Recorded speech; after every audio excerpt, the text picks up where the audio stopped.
The sunrise and the storm. Good morning, my friend. Let me begin with a simple truth that can be hard to accept, yet it holds the key to peace. Everything in life is temporary. Joy is temporary. Pain is temporary. Wealth, fame, failure, heartbreak, youth, beauty, even suffering, none of it lasts forever. Everything, no matter how powerful it feels in the moment, eventually fades or changes shape. Now, you may ask, what's the point, then? Why strive if nothing lasts? Because the beauty of this truth is in its double-edged nature. Just as good things fade, so do the bad. Storms come, but they always pass. Night falls, but dawn never forgets to rise. In knowing that all things are temporary, we find both courage in hardship and humility in success. Let me tell you a true story. In 2008, there was a man named Rahul who owned a small construction company in Manila. Business was booming, he had contracts all over the country, a house in the suburbs, and plans to expand. Life was good. But then the global financial crisis hit. Clients backed out. Projects stopped. Loans piled up. In less than a year, Rahul lost nearly everything. He sold his cars, downsized his home, even had to lay off workers he had treated like family. He told me once, I used to think my success was permanent. That it was a reward for how hard I worked. But life doesn't work that way. When everything crumbled, I wanted to disappear. But he didn't. He found part-time work, built back his network slowly, started again from scratch. 10 years later, he had rebuilt a smaller, more stable business, wiser, stronger, and more grounded. He learned what so many fail to see, that loss is a season, not a sentence. Rahul said something I'll never forget: pain taught me patience. Failure taught me faith. And knowing nothing lasts taught me to live every day with full heart. So, if you're in a storm right now, remember, this is not forever. If you're on top of the world, be grateful, stay humble, and know this too shall pass. Embrace each moment for what it is, temporary, fleeting, and yet full of meaning. If there's one thing that life guarantees us, it's change. Whether we ask for it or not, it comes sometimes gently, sometimes like a thief in the night. But here's what I want you to hear loud and clear today: change is not your enemy. Change is your teacher. Most of us fight it. We cling to comfort, routines, relationships, jobs, identities, even when they no longer serve us. We fear what lies ahead because it's unknown. But resistance to change is like standing on the shore, trying to hold back the tide with your bare hands. It's exhausting. It's impossible. And it keeps us stuck. Let me share a story of someone who taught me this lesson in the most unexpected way.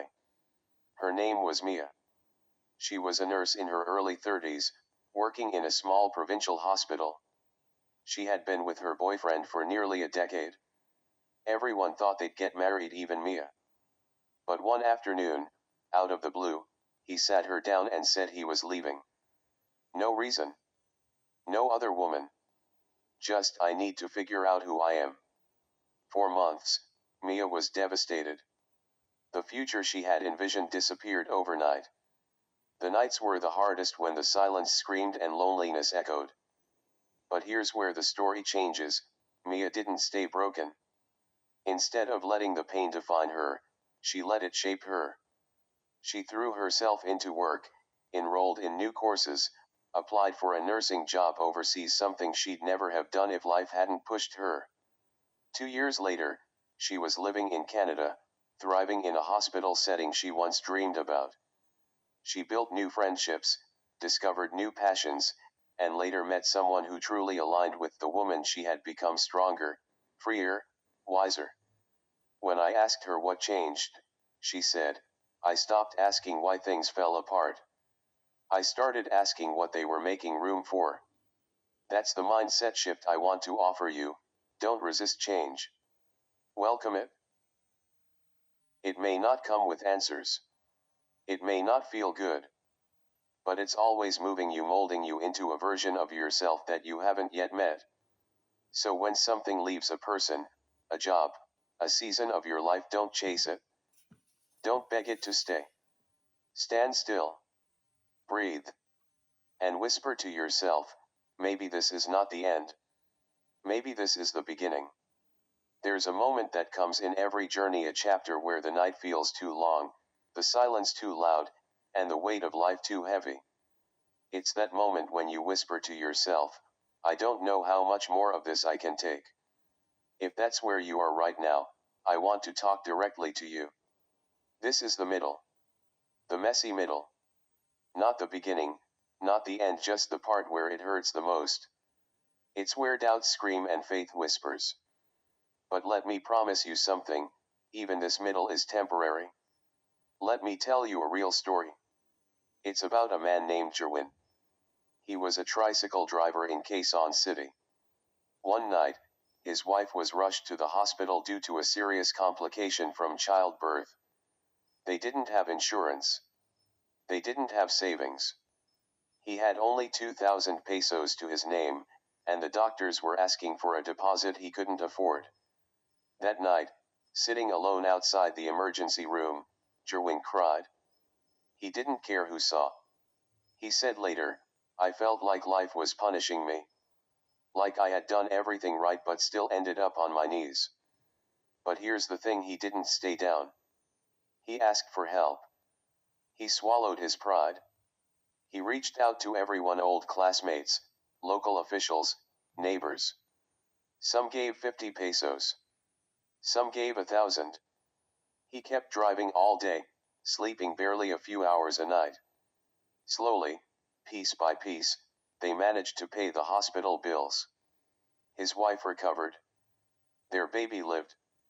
And years later, Jerwin was able to start a small business, a sari-sari store right outside his home. He never forgot the struggle. But he also never forgot the lesson, there's always a way forward. Even when you can't see it yet. You see, life doesn't require you to have everything figured out. It doesn't ask for perfection. It just asks you to hold on. To take one more breath. One more step. One more sunrise. Because the middle, that painful, confusing, overwhelming middle, it's not your final destination. It's just a test of your endurance, a forging of your character, a reminder that you are stronger than you think.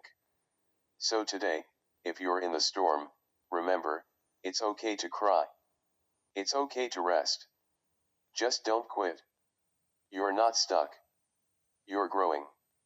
And growth always feels uncomfortable. Letting go, those two words are simple to say, but hard to live. We're taught to hold on. To fight for what we love. To never give up. But sometimes, the bravest thing you can do is not to fight harder, it's to release what's already slipping away. Why is it so hard to let go? Because we confuse attachment with love, and we think that holding tighter will keep the pain away. But when something or someone is meant to go, no amount of force can make them stay. And often, holding on only deepens the wound. Let me tell you a story, a personal one, from someone close to me. Her name was Althea. She was engaged for 3 years to a man she had known since college. Their wedding was all planned, dresses, venue, even the church choir. But 3 months before the big day, her fiancé sat her down and told her he wasn't ready. He said he loved her, but not enough to marry her. Althea was devastated. Angry. Humiliated. For months, she couldn't sleep. She kept wondering what she did wrong, replaying every conversation, every red flag she ignored. Everyone told her to move on, but she couldn't. Why? Because she was still holding on to the version of life she had imagined, not the one she was actually living.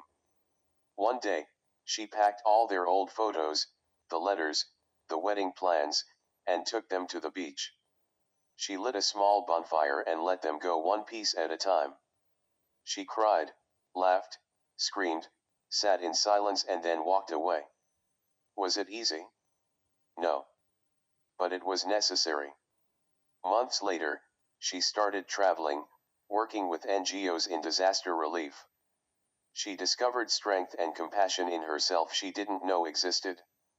Today, she's happily married not to the man she once begged to stay, but to someone who walked in when her hands were finally free. Here's what Althea told me: I thought letting go would break me. But it saved me.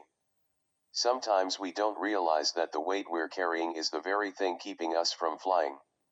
So if you're holding on to someone who's gone, a dream that's dead, or a season that has passed, release it. Not because it didn't matter, but because you matter more. Letting go isn't giving up. It's choosing to stop bleeding for something that won't heal. And once you let go, life has a funny way of replacing what you lost with something you never imagined possible. Pain. It's the one thing we all try to avoid. We numb it, deny it, run from it. But here's the hard truth most people won't tell you: pain is a powerful teacher. And sometimes, the very thing you wish never happened, becomes the thing that saves your life. We don't grow when we're comfortable. We grow when life knocks us down, strips us bare, and demands that we rebuild from nothing. Pain may break your heart, but it also breaks the walls you didn't even know you built around it. Let me tell you a story that proves this. In 2013, a young man named Carlo was working as an overseas Filipino worker in the Middle East. He had a stable job, was sending money home, and even helping put his younger siblings through college. He was the family's pride until one day, a tragic accident at work left him with a severe back injury. Just like that, he was sent home unable to walk properly, jobless, and feeling like a burden to the very family he had once carried. For a year, he spiraled into depression. He avoided people. He refused therapy. His confidence shattered. Then one day, while scrolling through Facebook, he came across a motivational video about a man with no legs who became a public speaker. That moment sparked something in him: not hope, but curiosity. He thought, if that man could rise, maybe I can, too. Carlo began attending small support groups. He started journaling his thoughts. Then he launched a Facebook page where he shared his struggles, his physical therapy journey, and slowly, his recovery. His page started growing. People related to him not because he was perfect, but because he was real. 3 years later, Carlo is now a motivational speaker and disability rights advocate. He's helped thousands. He's not fully healed physically, but emotionally, spiritually, he's stronger than ever. He once said, "Pain tried to destroy me. But in facing it, I found my purpose. I was meant to help others carry theirs." So ask yourself, what if your pain isn't punishment, but preparation? What if the thing that's breaking your heart is also birthing your calling? It's okay to hurt. It's okay to cry. But don't waste your pain. Use it. Let it make you softer, wiser, stronger. Don't just go through it, grow through it. We fear endings. They make us feel like something precious has been taken from us: a relationship, a dream, a job, a season of life. Endings carry pain, confusion, and often silence. But what we fail to realize in the middle of that loss is this: every ending carries within it the seed of a new beginning. Think of the seasons. Autumn looks like death, leaves falling, trees bare, cold winds taking over. But under the surface, life is preparing to bloom again. It always was. Let me tell you the story of Maricel. Maricel was a high school teacher in the province of Leyte for over 15 years. She loved her job. She loved her students. Her classroom felt like home. But when a massive typhoon struck in 2013, her school was destroyed. Several of her students were displaced. The town she had lived in her whole life suddenly felt like a stranger. She tried to rebuild, but nothing felt the same. Eventually, she resigned and moved to Manila, a terrifying, unfamiliar leap. At first, she hated the city. The noise, the rush, the people who never made eye contact. She worked odd jobs to survive, tutoring, even waitressing. She cried many nights, whispering to herself, "Why did this have to end?" But life had a plan. She applied for a job at a small private school and got hired. Within months, her creativity and compassion began to shine again. A few years later, she co-founded a nonprofit that trains teachers for disaster-affected communities. Her pain turned into purpose. Her ending made space for a wider impact. Maricel once told me, "If the typhoon never came, I would have stayed comfortable." But comfort isn't where growth lives. That ending, it gave birth to the real me. So maybe you're facing an ending right now, a goodbye, a closed door, a chapter you weren't ready to finish. It hurts. I know. But what if the universe isn't punishing you? What if it's redirecting you? Sometimes we don't start living until something ends. Trust the closing. Trust the silence. Trust the empty spaces. They are making room for what's next. You don't need to have the answers, you just need the courage to keep walking.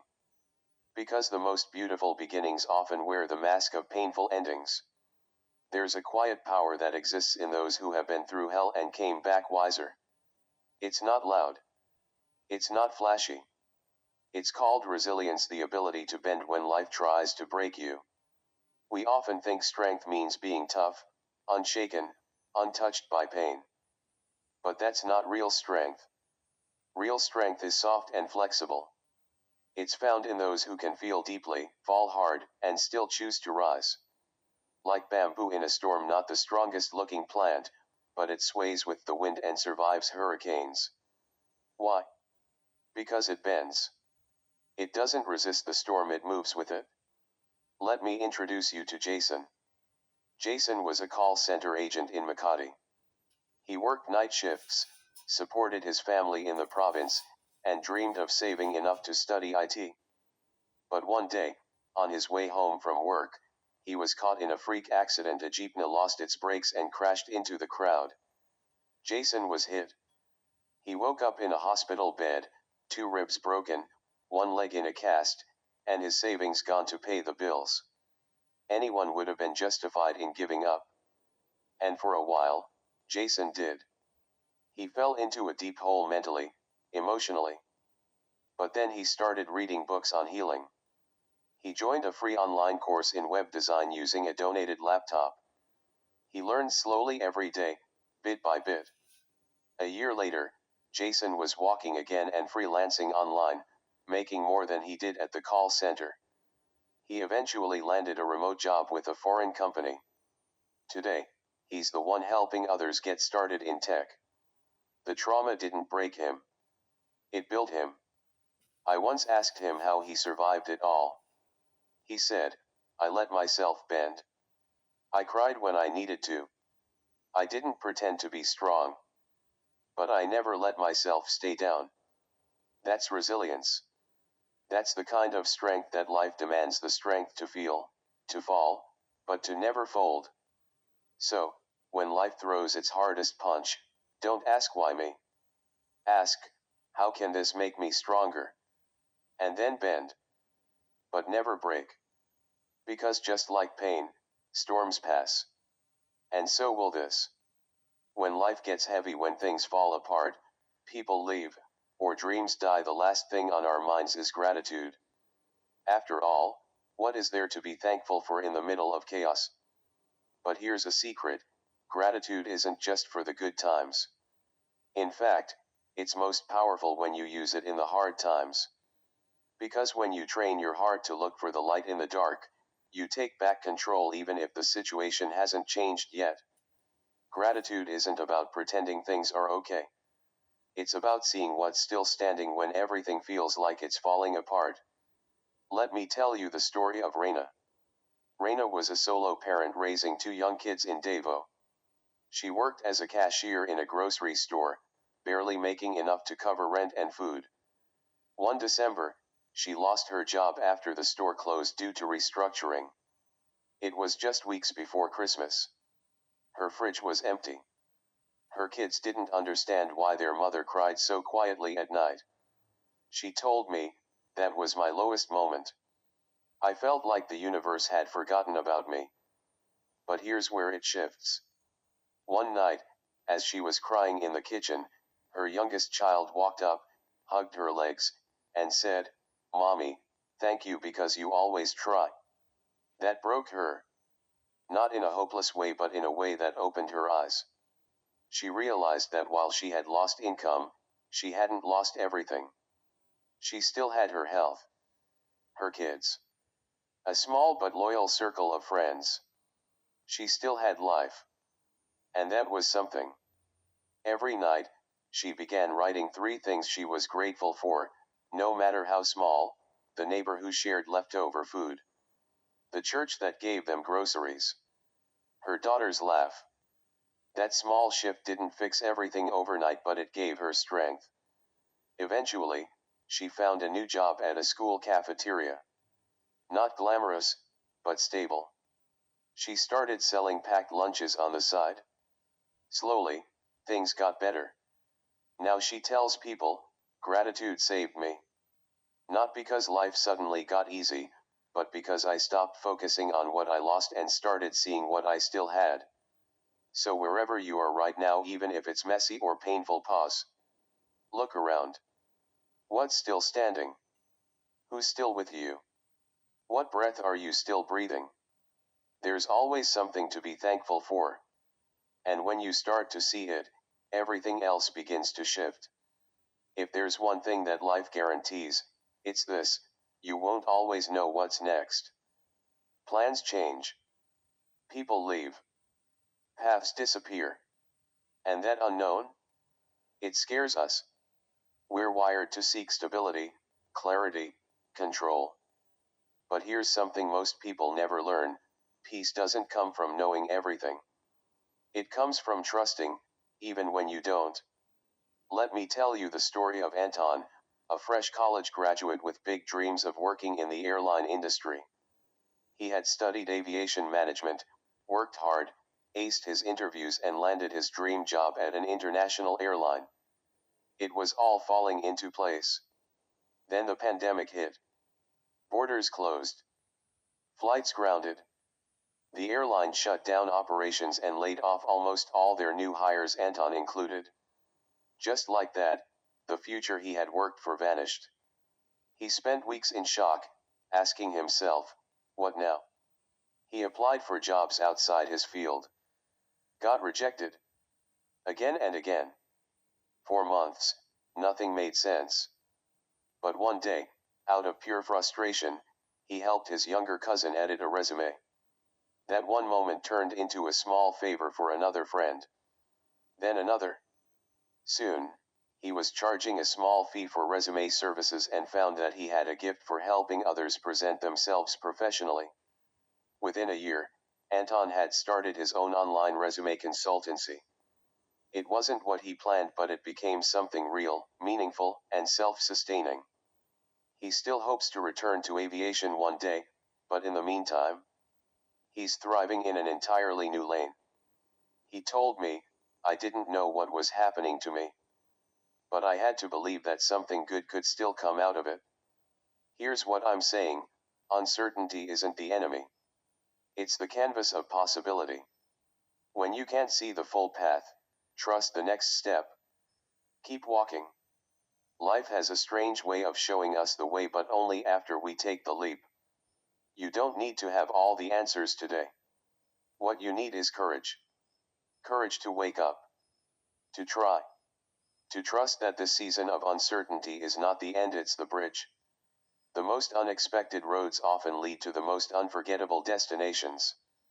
We spend so much of our lives either chasing the future or grieving the past.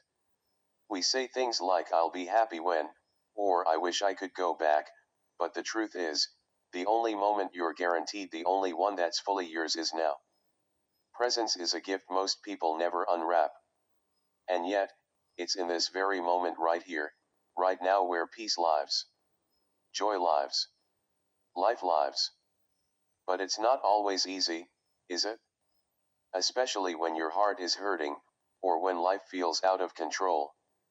The mind loves to wander, to worry, to replay, to plan.